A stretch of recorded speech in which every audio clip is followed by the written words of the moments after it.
धन्यवादः. Today, Kalpaka actually suggested that we can discuss a little bit about Lakshmi because of Varalakshmi Vratam. So maybe we'll spend a little time just trying to, we'll go through that. Now, I don't know how many of y'all have this setup done at home, but it's nice. It's a, oh, Sauji, very good. Very nice. So, I saw Sundar Mama also sent in the group. He's also done the whole the setup, and I saw Janani also had sent something. So it's very beautiful. So this whole idea of Lakshmi is that you're trying to receive auspiciousness, prosperity, all of that, right? So the whole attempt is in, actually, if you notice, it's interesting in terms of the whole Dakshinayana. The Dakshinayana starts somewhere in around June, July, right? July time. And the first event that comes is Guru Purnima. Correct? Guru Purnima comes first. And then you see the next one is Vinayaka Chaturthi. So Vinayaka Chaturthi happened I think last week or some. There is a Vinayaka Chaturthi that happened a little.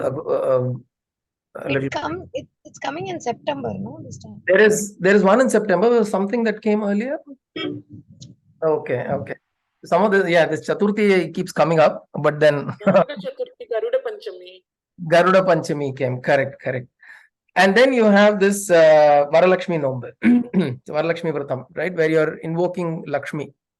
And then after this, slowly you will have Vinayaka Chaturthi, Janmashtami, all of that will keep coming, right? All of these festivities will keep coming, which this whole period of Dakshinayana is to invoke the energies, various energies in whatever form, into our lives, into ourselves. You invite and invoke them. And then during the whole Uttarayana, you actually work. Essentially, that is the way it is kind of structured, because this is the time where Dakshinayana is the period when the sun's kind of slightly a little away from the earth, at least in the northern hemisphere. And then you try to use this time and this period to essentially connect yourself into the spiritual aspects of things, right? Because there is a certain dulling of the mind that naturally happens because the sun is kind of shifting a little away, but then you don't let it dull. You use these activities, the ceremonies and these festivities and all of that to invoke those energies into you, right? So Varalakshmi Nomu that way is it's interesting. And then I think each time they prepare the whole Lakshmi, it is not an idol that is kept. You prepare with a moham, with a face, a silver kavacham and all. You prepare that Lakshmi and then you offer your worships to that, right? And Lakshmi as a term is, I think in the Puranic literature, Lakshmi comes out of the Samudra Manthan. The Samudra Manthan, the whole episode that happened between the Asuras and the Devas, from that Devi Lakshmi Devi comes out of that. And then she goes to Vishnu. She goes to Vishnu and she becomes his consort, right? So that is the reference of Lakshmi in the Puranic literature. But the other interesting thing is the word itself, Lakshmi, comes from the root Lakshya. Lakshya means intention, goal, where you're intending to go. Right? So this particular deity is significance or symbolism of prosperity, fortune, goodwill, wealth, all of that, right? But the idea is also all of these are enabled for you so that you go to the goal. You go towards the goal. And the goal is what? Moksha, mukti, final dissolution. right? And so that is the Lakshya. So Lakshmi in that context is somebody who offers you the wealth of the Ashtalakshmi. We'll go through that. And but essentially for what? Not essentially, not just to enjoy the, not just for bhoga, not just for bhukti, but for mukti. So it's that you are not deprived of anything. You're not deprived of any wants or needs or desires. You fulfill them, but you do not lose the sight of the larger goal, which is moksha, right? The highest purushartha. Amongst the four purusharthas, we've got kama, dharma, artha, Dharma, artha, kama, moksha. moksha. Correct. Dharma, artha, kama, moksha. So these are the four, and the highest is the fourth purushartha, or the greatest ideal that as human beings we should pursue is moksha. And so Ashtalakshmi, or the Lakshmi, essentially is reminding us of that Lakshya.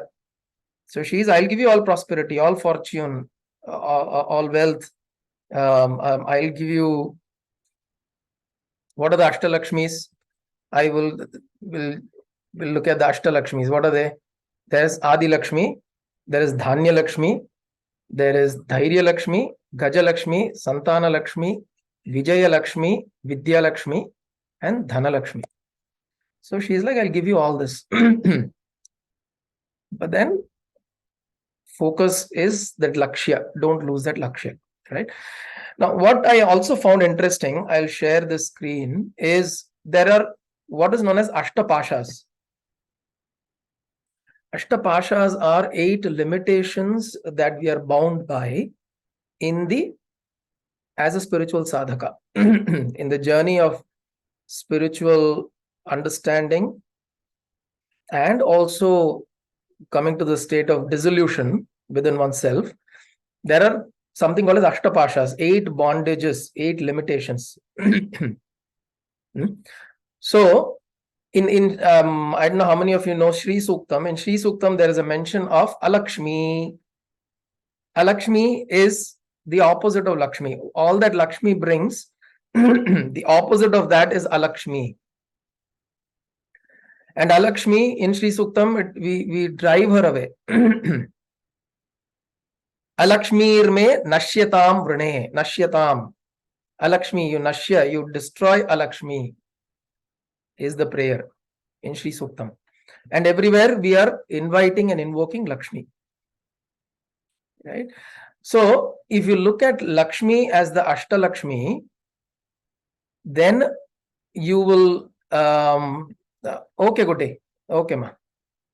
Hari Om Guruji. Hari Om, Makan, Hari Om.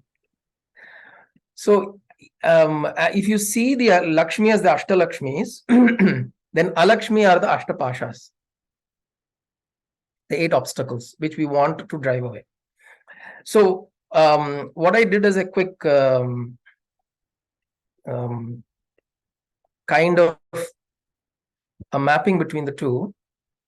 Are you able to see the screen with the Lakshmi and the Ashtalakshmis, right? That's the screen you see. Okay.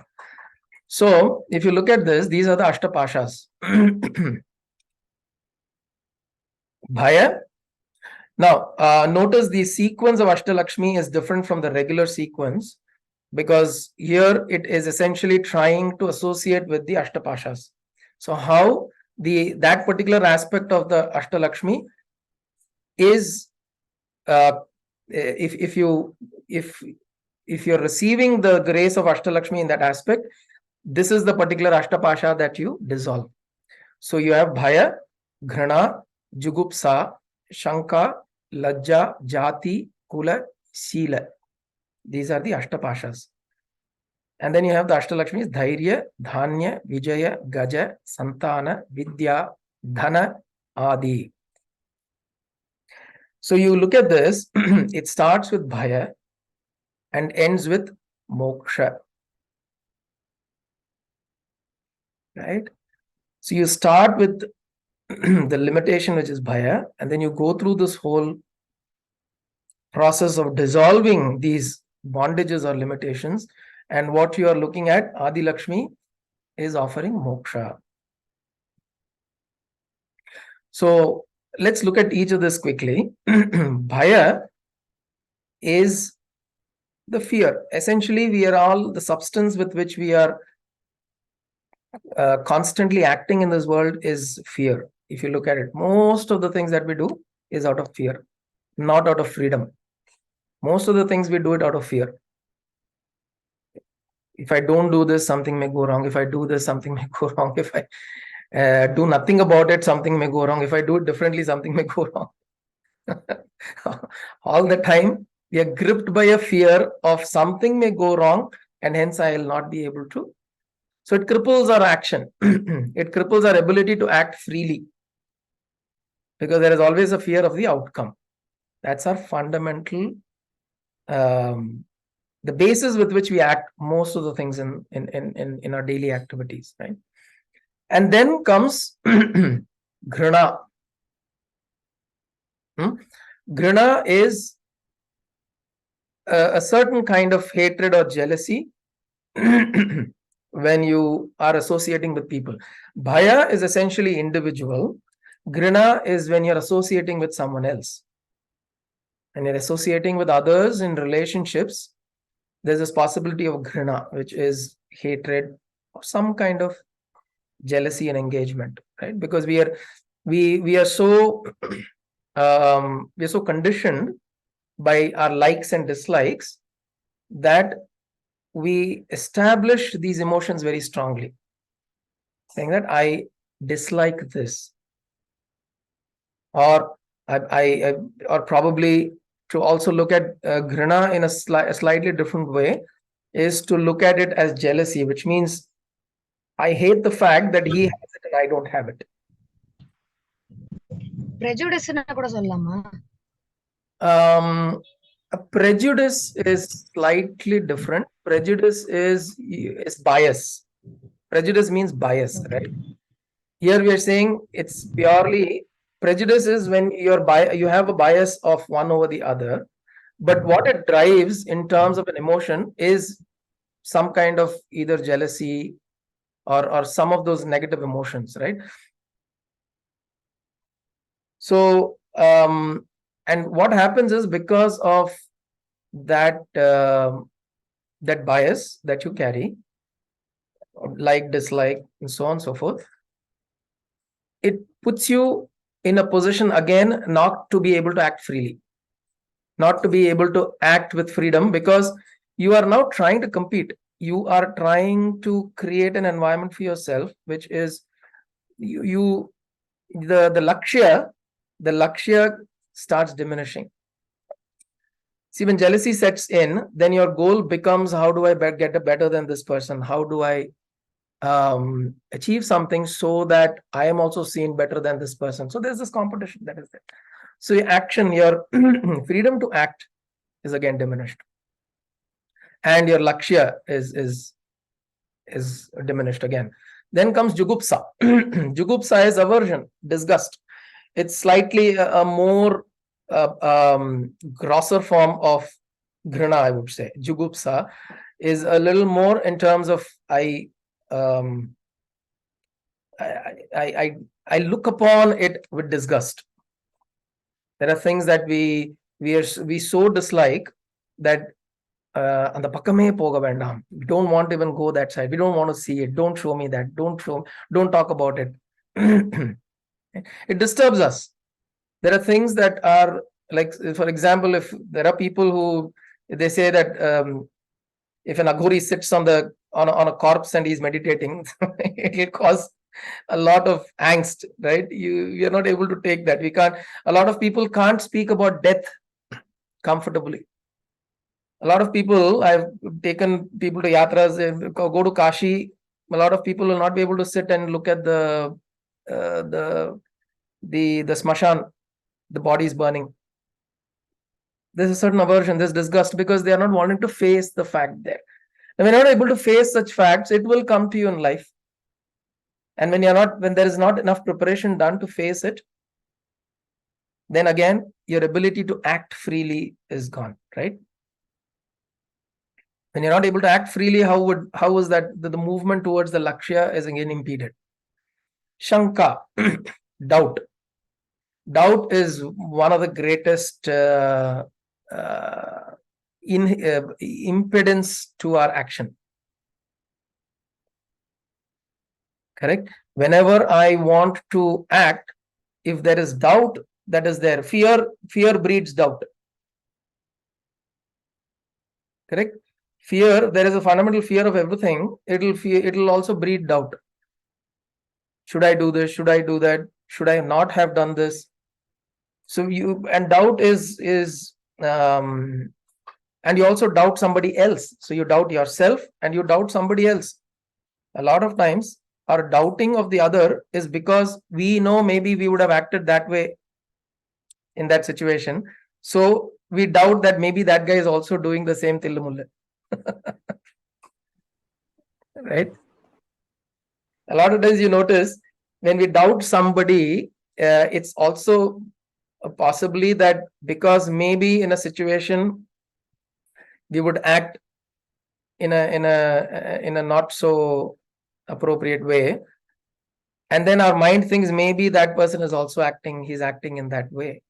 So doubt again impedes our ability to act freely, to be able to focus on the lakshya. Suppose you're wanting to take, for instance, if you want to make a decision in life, I want to forget decision, a big decision, even small decision. I want to go for a particular thing. I want to take up I resolve to take up something. And then more often than not, half the way we doubt the efficacy of it or the output that it may deliver, and when we drop it. See, a lot of times, why do we think our resolve is not complete? We don't finish that we resolve for. It's because we keep evaluating it on the way, and then there is doubt that if it will yield the result, and then we drop it. And the more we do this repeatedly with ourselves, our resolve becomes weaker. So doubt is in direct opposition to resolve. If you make a resolution, do it. If you've started something, do it. Right? That is one aspect. That is with yourself. And with somebody, if you've trusted somebody, it doesn't matter. Once you've trusted and gone into a relationship, even if that person is cheating, it's okay. Don't doubt the intention of the other. These are difficult things.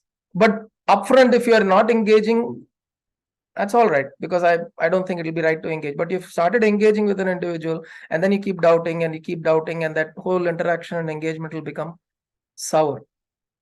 And what happens here? You're not able to act freely.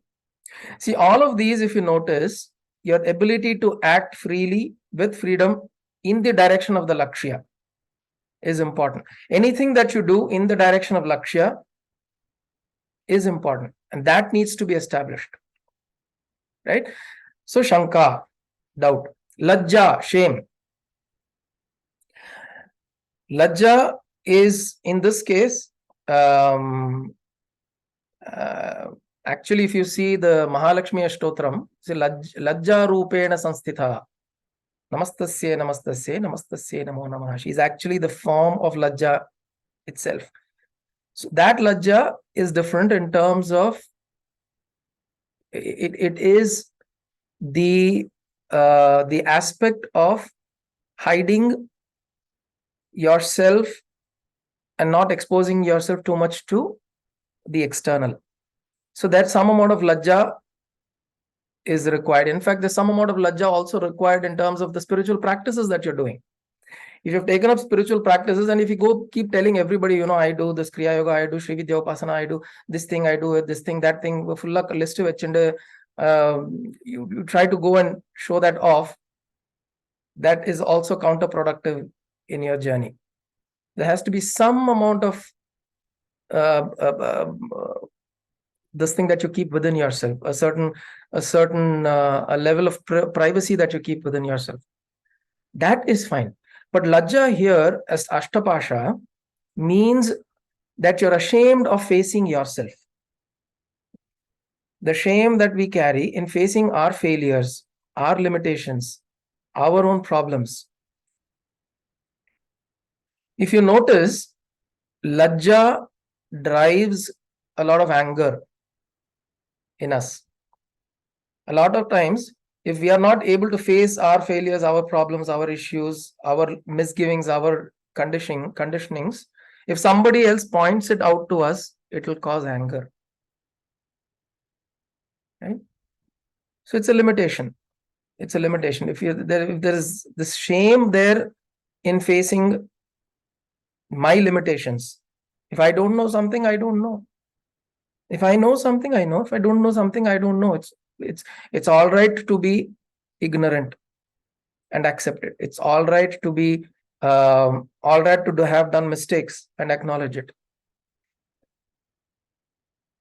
Right? The problem that happens is we have lajja on one side and arrogance on the other side. We are shameful of the act that we have done, but arrogantly we will stand up to say, I didn't do anything wrong.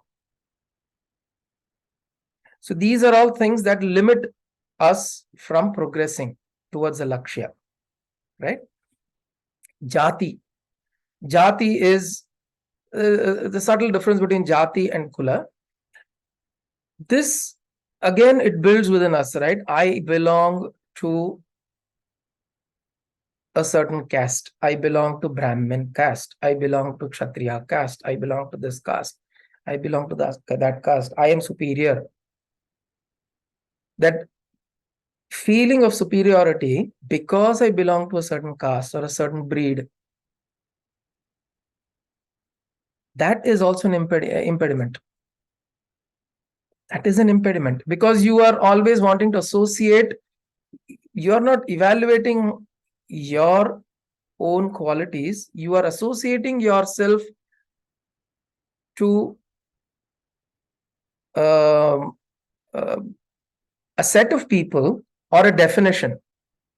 If I say I'm a Brahmin, just because I'm a Brahmin doesn't mean that I have all the qualities of what a Brahmin has or is supposed to have. There is a definition for a Brahmin. There is a definition for a Kshatriya or a Vaishya or a Shudra. There is a definition. If by definition, I can't just associate myself and show pride over that. That is a limitation. Because when you engage with people, if you in your mind you have established that I am a Brahmin, I belong to this, I belong to that, or I belong to this jati, caste, and all that. Imagine your interaction with people. You will not be able to freely interact and engage with people. You will not be able to act freely because you're carrying this identity, heavy identity of yourself. The same thing is with Kula, similar. Kula is a community or a group you belong to. Suppose you belong to a group of people who are the elite or the intelligent. You belong to some Rotary club, Lions club. I belong to that group of people. Or I belong to this group of, say, I belong to Isha Yoga. I belong to this group. I belong to that group. Just by belonging to the group, it doesn't give you any credibility. Oh, that guru, my guru is this, that, and the other. I can glorify my guru because I belong to that group of my guru. But that doesn't give you any credibility, right? That credibility is of the guru, of the person who's running the organization. It doesn't give you any credibility that way. So Kula, class, Emirates, and now a lot of these airlines now is offering first class, higher than business class. So just because I'm checking into first class and I look at the other people as low guys, then I'm creating an identity with that. We do that. Human beings have that tendency. Just because I can travel in a business class or a first class or this class, higher class than somebody else, somewhere in our mind, we immediately differentiate ourselves as high and low. Correct? If somebody is saying that whichever class you are in the flight starts off at the same place and reaches the same destination. Right? It doesn't mean because you're in first class, you go elsewhere. So these are limitations that bind us because of association to this, to jati, to kula. And Sheela, the last one, is morality. Morality, or it's actually Sheela means good character. Sheela actually means good character. But in the context of Ashtapasha, it means that I am displaying my modesty, displaying my morality. When you're serious in the spiritual path, even showing off that I'm spiritual, you may be a spiritual person, but showing that off is a limitation. Sorry. Correct? This is called as the Rudra Granthi. We've spoken about this, right? Rudra Granthi, one of the three Granthis, the Brahma, Vishnu, and the Rudra Granthi. The Rudra Granthi is the one which tells you that I am a spiritually evolved person. I am a much more religious person. I am a much more purer person. I am a much more higher person than you. These are this is the recognition that like today I was looking at this Prajnanananda. He's playing chess, right? Chess grandmaster, new chess grandmaster. I heard a talk where saying that be the best chess player. Play chess to be the best chess player, not to be a champion. You see the difference? Being a good chess player or best chess player, you will put your best. Being a champion means you're trying to be better than the others. That you can never use, it's never under your control. Somebody is calling you a champion, that is okay. You yourself calling yourself a champion is a problem. So this Sheela is essentially dealing with this kind of a situation within us. These are all very, see, if you look at shame, jati, lajja, jati, kula, Sheela, and all that, these are very subtle emotions that operate within us, which impede our spiritual progress.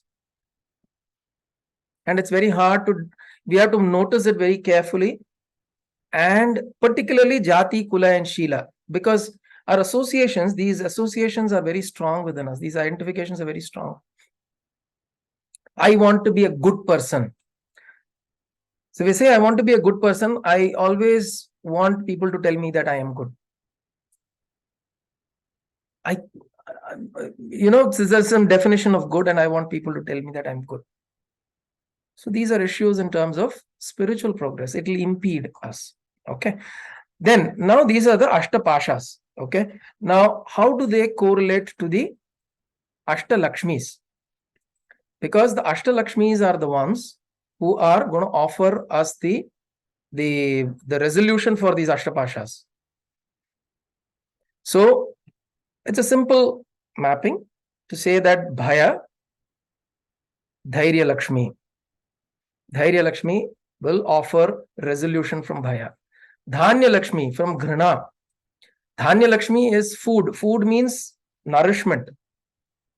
If you are nourished, you are settled within, you will not feel jealousy of the other. Right? You will not feel any animosity against the other because there's nothing to compare. I get what I want. Dhanya Lakshmi. Jugupsa, aversion, Vijaya Lakshmi. So she gives the ability to win over this aspect of aversion, to drive away everything, which means there's something that I don't like, I don't want to face, I don't want to listen to, I don't want to hear. When you have aversion certain things, Vijaya Lakshmi gives an ability to win over that.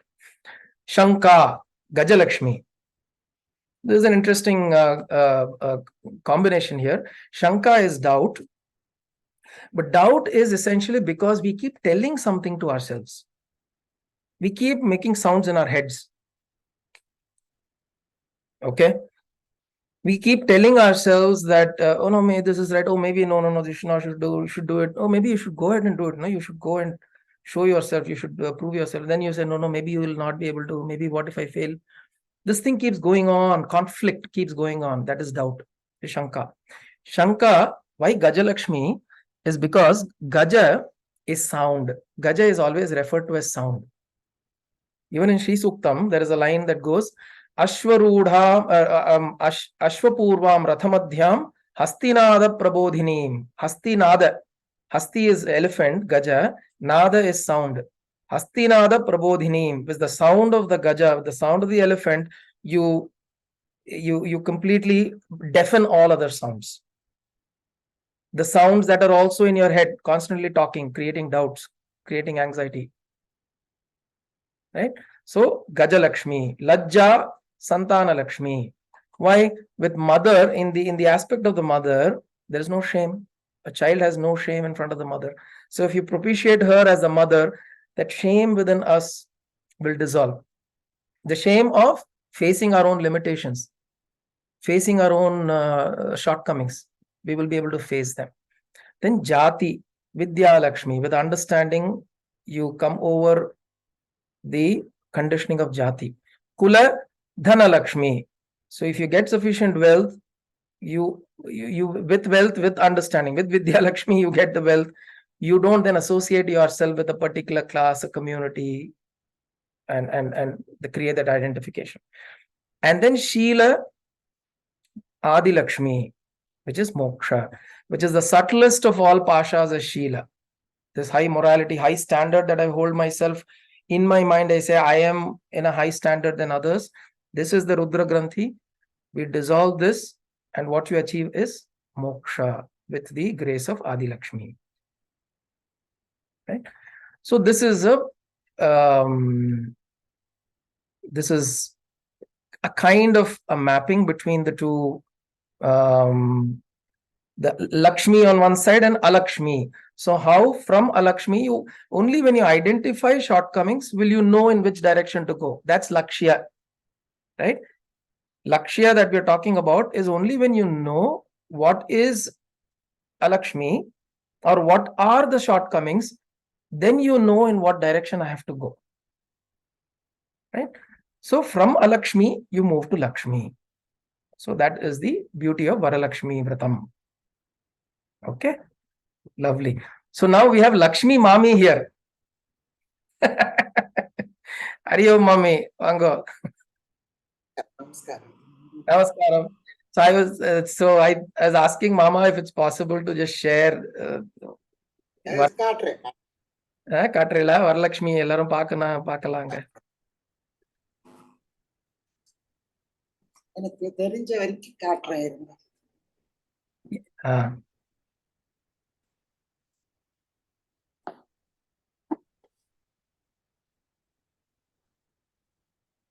Beautiful.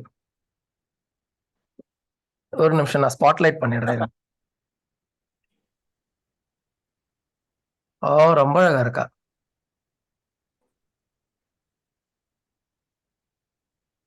Beautiful. Super மாமி, ரொம்ப நல்ல இது அலங்காரம் ரொம்ப அழகா பண்ணிருக்கேன். தெரியறதாப்பா? நன்னா தெரியறது ஃபுல்லா தெரியறது.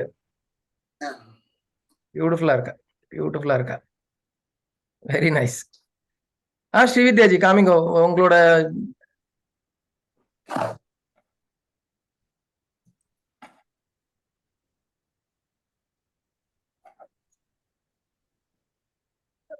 let me spotlight. அட்டகாசமா கட்டிருக்கேன். Very nice. அந்த லைட் மேல கையை வைங்க. அப்படி just keep your hand on the light so that her face is not. அப்படி இருக்கு. கஷ்டமா? ஓகே. முகம் தெரியும். கொஞ்சம் உள்ள இருக்கு. ஆமா. ஓகே. இப்போ அம்பாளோட முகம் தெரியறதான்னு பாக்குறேன். ஓரளவுக்கு தெரியுது. தெரியுது. Very nice, very nice, correct. அழகா இருக்கா, சூப்பர்மா, excellent, thank you so much. Thank you thank you. कायेन सेन्द्रियैर्वा बुद्ध्यात्मना वा प्रकृते स्वभावात् करोमि यत् सकलं परस्मै नारायणायेति समर्पयामि, सदाशिवायेति समर्पयामि, जगदम्बिकायेति समर्पयामि, सद्गुरुनाथायेति समर्पयामि. हरि ओम तत्सद्गुरुभ्यो नमः. हरि ओम. ஓகே.